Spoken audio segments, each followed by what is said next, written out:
Bran more than sees to that. We all know how much bravery that takes. Cole, I never doubted your courage. Only my ability to see it put to good use. Thank you for your faith in me. I'm not sure I deserve it.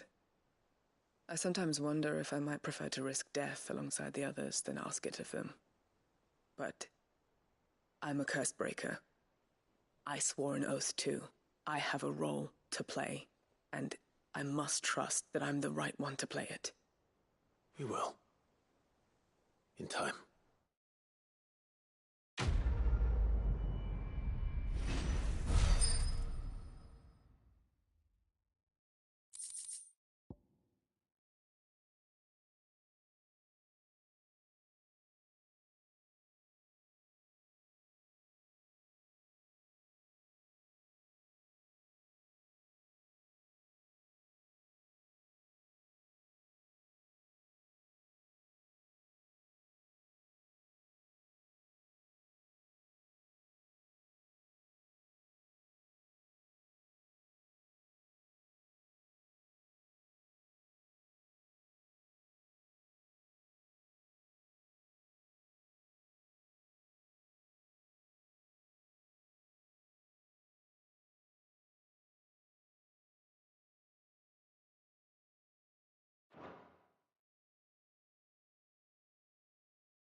The Litlins have been up to their old tricks again. Jill looked white as a sheet when reported.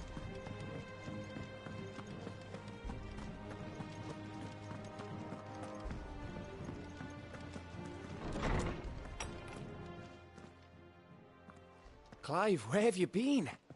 I've been wanting to ask you something about Torgal. Where did you get him, like, in the first place? My father brought him back from one of his expeditions into the Northern Territories. They were crossing a snowfield when they heard his cries, and, seeing no sign of his pack, they took him in. What do you reckon, Tomes? It certainly adds weight to the theory. Clive, I believe that Torgal may be no mere hound, but a rare frostwolf, an animal native to the far northern reaches of Valisthea. In one of our oldest bestiaries, I found reference to a frostwolf who served as guardian to an ancient queen of the north. Such was his mastery over ether, he could cast magics on command. His name was Fenrir. Fenrir the Frostwolf. Now, the annals do not state it explicitly, but I have reason to believe this queen was a dominant of Shiva, a girl from the Northern Territories and her faithful hound. One awakens as the dominant of Shiva, and the other? You're saying that Jill granted Torgal his powers? What? Just like Fenrir. People called him my hound, but Torgal and Jill were inseparable. He grew up as a faithful companion to the dominant of Shiva, and years later, his powers awakened, just when his master needed him the most. You're right. If it weren't for Torgal blasting those bastards to Kingdom Come, Jill would have been for it. Quite. Though Torgal's power is his own, his latent birthright as a Frostwolf, it had only to be unlocked. Oh, get you, Torgal! You're an even finer hound than we thought. And regarding your original concern, you need not fear for Torgal's health. Why, the beast has the appetite of a behemoth. Just this very morn, I found him with his nose buried in my nuts.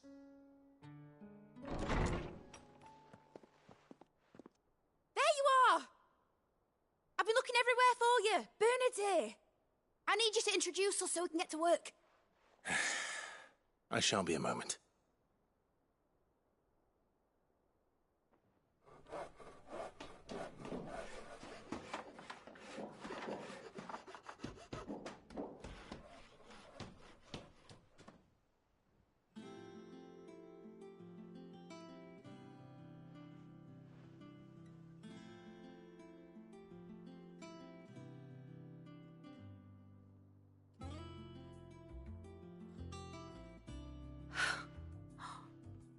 Isn't it brilliant?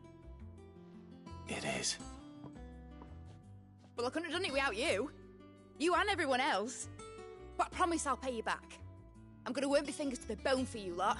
Starting right now. Just you wait. I'll make wonders like this world's never seen. Then I look forward to seeing them.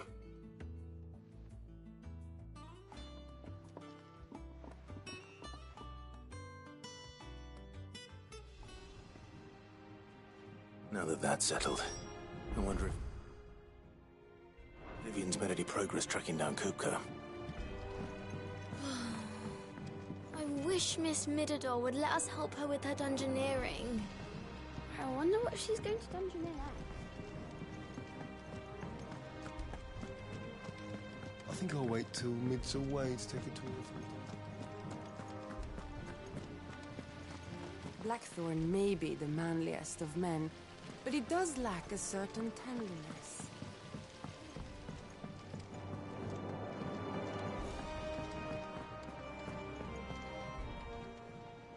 Welcome to the Patron's Whisper. Your benefactors are a generous lot. You earned this.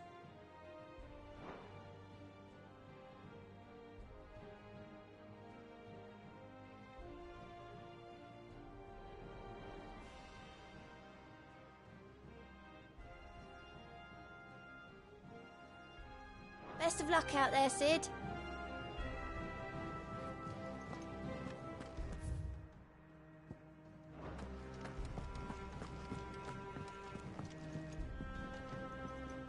How goes the hunt for Kupka? Largely in circles. We have myriad sightings of strange soldiers in unexpected places, but nothing definitive as yet. If only we knew for certain by what route he left Rosalith. Well, keep at it. If anyone can piece this puzzle together, it's you. And I'm willing to wait as long as it takes.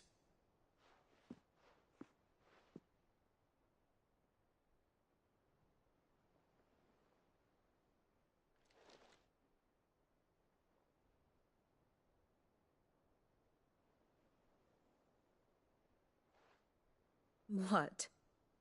Here? Would that be a problem? Do you know, Clive? I believe it a mercy that you didn't inherit your father's throne. Your poor people would surely live in fear of you. You have nothing to worry about on that front. I won't be claiming his crown. That is a relief. Clive, have you got a minute? We, have a guest. A guest?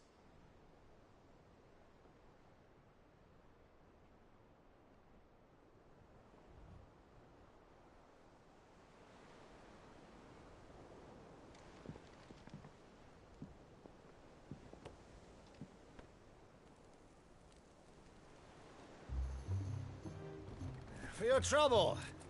'Twas a pleasure, in hindsight. Uncle Byron? Clive, my boy! Tap a cask and stoke the ovens, for your favourite uncle is here!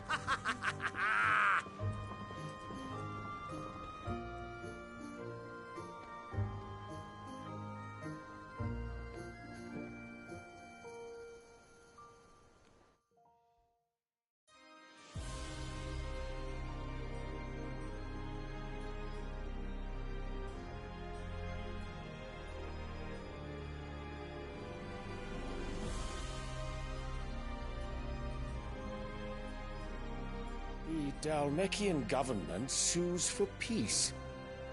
How shall we respond? If they're willing to accept their fault in the matter, I see no reason to refuse them. Still, we must insist on substantial reparations. Twinside stores are not as bottomless as reported. Aye, and we have many more mouths to feed. We shall just have to have the Dalmex empty their treasuries for us.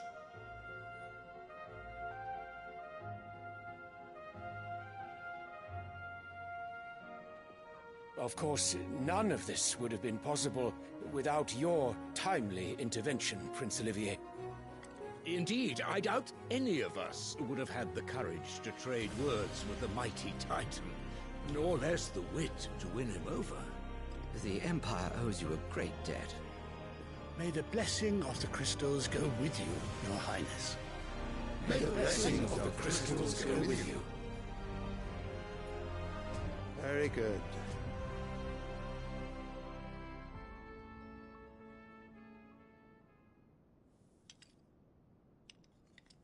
Now, let us come to the question of precisely when the Dalmex will withdraw their troops. Dion's fire could rid us of them in mere moments. The men of the Fist will not withdraw until a peace treaty is concluded. So let us keep the negotiations open, give them time to gather what gold and trinkets they can, and once they deliver that which we demand, what worth is a piece of parchment? Your Radiance, were Prince Dion to take the field, the enemy would surely send their own dominant to meet him. And while His Highness would of course prevail, there would be heavy losses on both. You need not fear Hugo Kupka. He is engaged on the Western Front. Even were the Dalmex to send for him, he would not arrive in time. As much as I would enjoy witnessing a clash between Bahamut and Titan, it is not to be. And what of your subjects, Your Radiance? If the fighting spread to the city proper, the people would bear the brunt of it. There will be losses, it is true. Yet for every citizen who falls, another can be bred. For every home that burns, another can be built. The Empire will live on.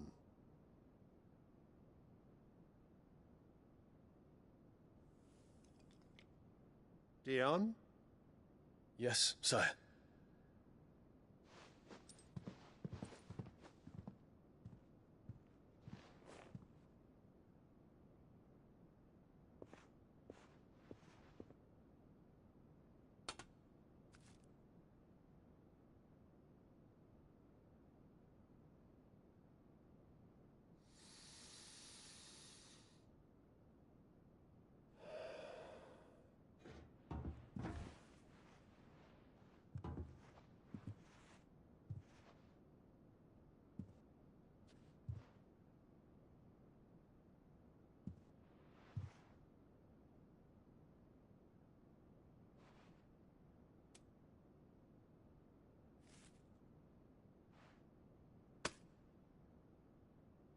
Prepare for battle.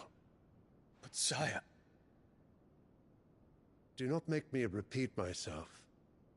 Return to your camp and await my orders.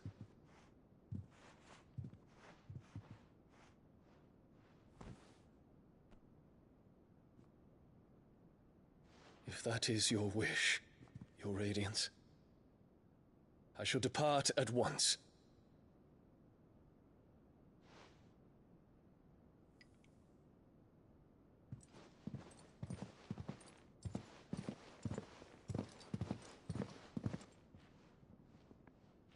May Gregor forgive you.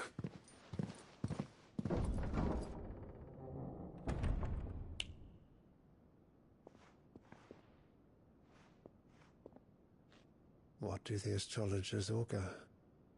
The stars are in agreement, Your Radiance. The shadow of treachery hangs over Prince Dion.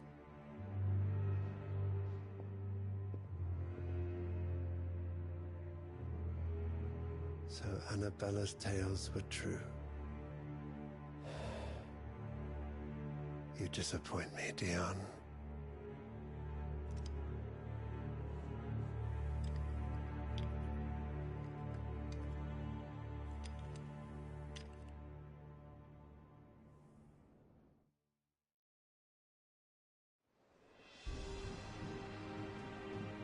What on earth is Uncle Byron doing here? Only one way to find out.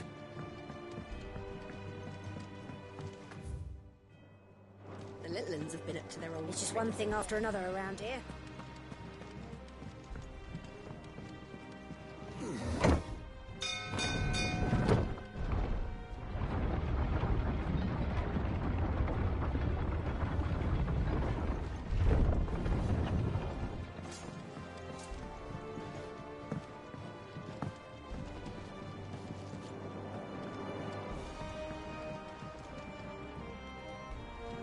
Ah, my dear nephew. How I've missed you. How did you find this place, Uncle? Through the good offices of young Sir Wade. He really is the most helpful fellow. As are you, I hear. The Guardians and those they freed tell the most outlandish tales of your heroics in Rosalith. Which is why I came, to learn the full truth of the matter. Sort the fact from the fiction, so to speak. You were working with the Guardians of the Flame to evacuate the people of Rosalith to Port Isolde. I was, aye. Then I have questions for you. Please, come inside, Uncle. Gladly. You there? There are 2,000 gold talents in those chests. See that they're added to my nephew's coffers, would you? 2,000?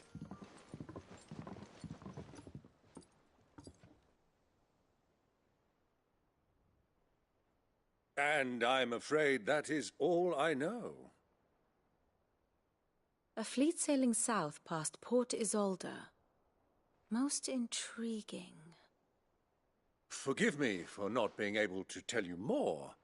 I hadn't the faintest idea Kupka withdrew wounded from Rosalith. Still less that my own nephew dealt the decisive blow. What do you think, Vivian? I think, with this news of the Dhalmekian fleet and recent reports of the Royalists' movements, that the final piece of the puzzle has fallen into place. Come here and I'll show you.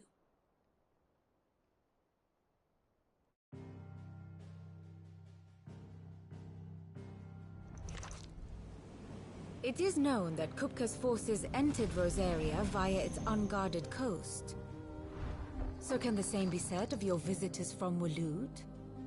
Certainly her Royal Navy is famed for the efficiency with which it bears her knights from one battlefield to the next.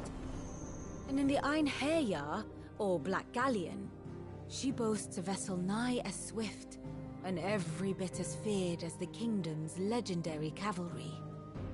A fitting flagship for a land apart, her naval presence being crucial to her ambitions beyond Ash. Yes, it seems safe to assume that the Royalists did indeed enter Rosaria from the sea. So then, had you a vested interest in Titan's survival, whither would you take him? Why, home to Drake's Fang, a place rich enough in ether to conjure the magics needed to mend his hurts. But would that not entail an arduous voyage around the southern cape? Let us say that the Royalists did put ashore with a mind to spirit Kupka away from under your very nose.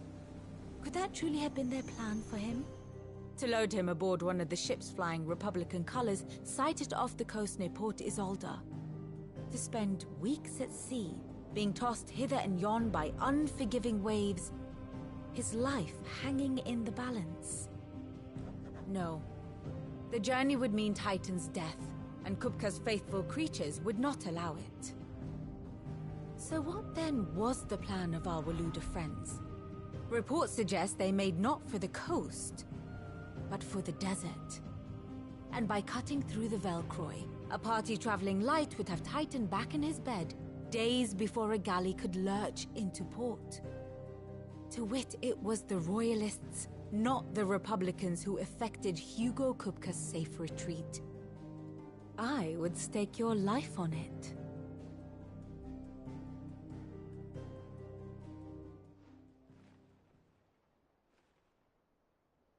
So it was the Waluders who spirited the wretch away. Now I think about it, there was something a little strange about the ships I saw. The men seemed almost crestfallen, as if in mourning, as if they believed, or were made to believe, that their master was dead. You have a keen mind, Lord Rosfield. And you have your answer. To find Kupka, you have merely to follow the Royalist trail across the Velcroy. It may well have gone cold by now, but as they say in the Republic, all roads lead to Drake's Fang. Allow me to accompany you part of the way. As luck would have it, I had intended to journey Canberward on business after visiting you here. The Fang would be but a short detour. I'd be glad of the company. Give me a moment to make ready. I need to tell my friends what we've learned, and where we're going. Very well, but be quick about it, my boy. Time waits for no man.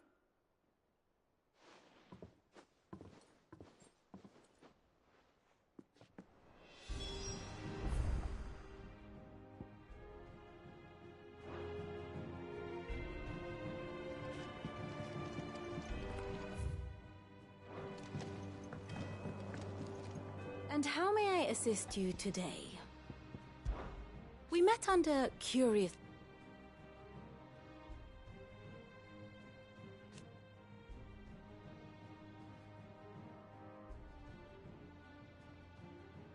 Naturally. Still. Lord Byron Rosfield. I heard tell. Why? Your nemesis awaits, Clive. You have merely to cross a burning desert, then worm your way into the bowels of an enemy fortress. Best of luck. Ah, my favorite pupil. How may I help you today? Of course. Study it well, Clive. The state of the realm is ever-changing, Clive.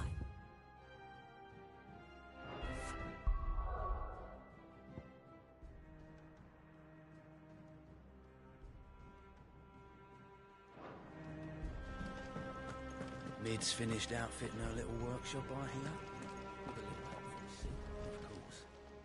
Clive! Anything catch your eye? Think you can help?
Otto.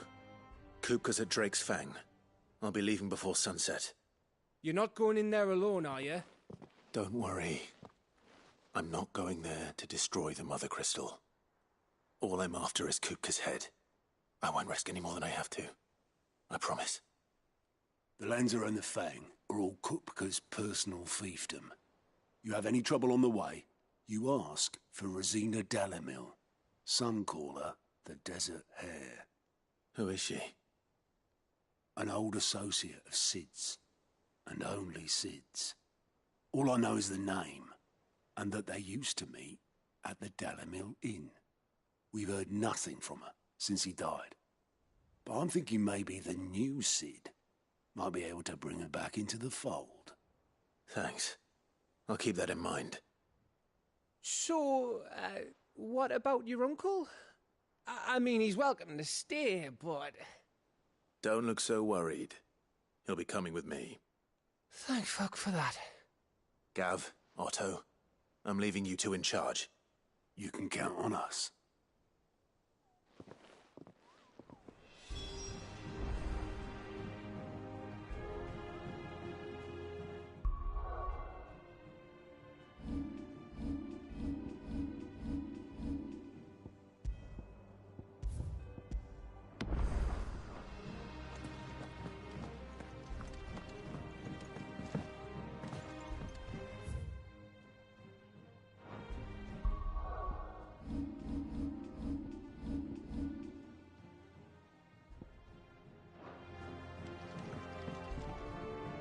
All right, Uncle.